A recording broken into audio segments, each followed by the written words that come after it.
নমস্কার বন্ধুরা, আজকে বানাবো পেপার পনির। পেপার পনির বানানোর জন্য লাগছে পনির, পেঁয়াজ লাগছে টমেটো, ক্যাপসিকাম, ধনেপাতা, বাটার দিয়ে বানাবো, বাটার লাগছে, আর লাগছে মেন ইনগ্রিডিয়েন্ট মরিচ। তাহলে চলুন চটজলদি বানিয়ে নেওয়া যাক পেপার পনির। খুবই সহজ রেসিপি। প্রথমেই পনিরটাকে একটু বড় বড় পিস করে কেটে নেব। এটা আমরা বাড়িতেই বানানো পনির, একটু হার্ড হয়, খেতে ভীষণ ভালো হয়। পিসগুলো দেখে নেবেন, খুব ছোট যাতে না হয়, মাঝারি সাইজে পনিরগুলোকে কেটে নেব।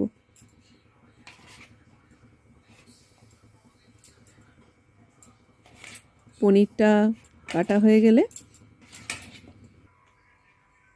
এরকম পিস হবে। আর এদিকে ক্যাপসিকাম কুচিয়ে নিয়েছি, পেঁয়াজ কুচিয়ে নিয়েছি, টমেটো কুচিয়ে নিয়েছি, আর ধনেপাতা কুচিয়ে নিয়েছি। তাহলে রান্নাটা করব সাদা তেলে।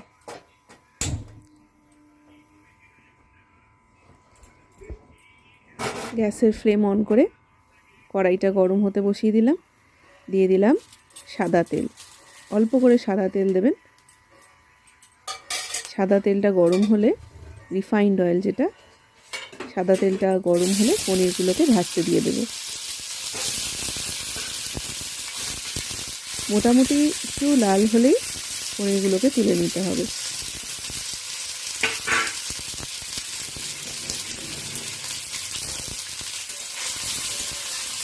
হালকা লালচে করে পনিরগুলোকে ভেজে নেব।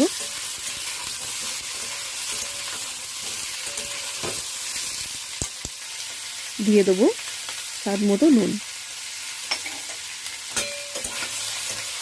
সামান্য নুন দিয়ে একটু নাড়াচাড়া করে লালচে হলে পনিরগুলোকে নামিয়ে নেব। দেখতে পাচ্ছেন একটু লাল লাল হয়ে গেছে পনিরটা। পনিরগুলোকে নামিয়ে নিলাম। এবার কড়াই বাটার দিতে হবে। আমি এখানে বেশ কিছুটা বাটার নিচ্ছি, আপনারা টেস্ট অনুযায়ী নিতে পারেন।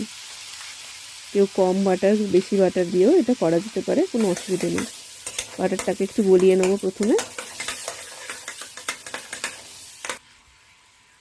প্রথমেই দিয়ে দেবো পেঁয়াজ কুচি। পেঁয়াজটা একটু হালকা ভেজে নেব। মাখনে পেঁয়াজটা ভাজলে আরও টেস্ট ভালো হয়। পেঁয়াজটা একটু লালচে করে ভেজে নিয়ে, খুব একটা বেশি ভাজার দরকার নেই, একটু লালচে মতো হয়ে এসছে। এবার এর মধ্যে দিয়ে দেবো ক্যাপসিকাম কুচি। ক্যাপসিকামটা একটু নাড়াচাড়া করে একটু নরম হয়ে এলে তারপরে টমেটো কুচিটা দিয়ে দেব।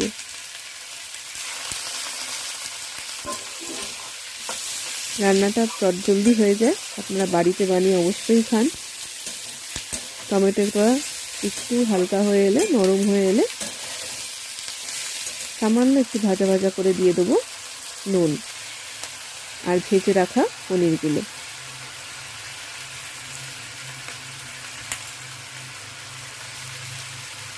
ভেজে রাখা পনিরগুলো দিয়ে একটু নাড়াচাড়া করে নিলে তারপরে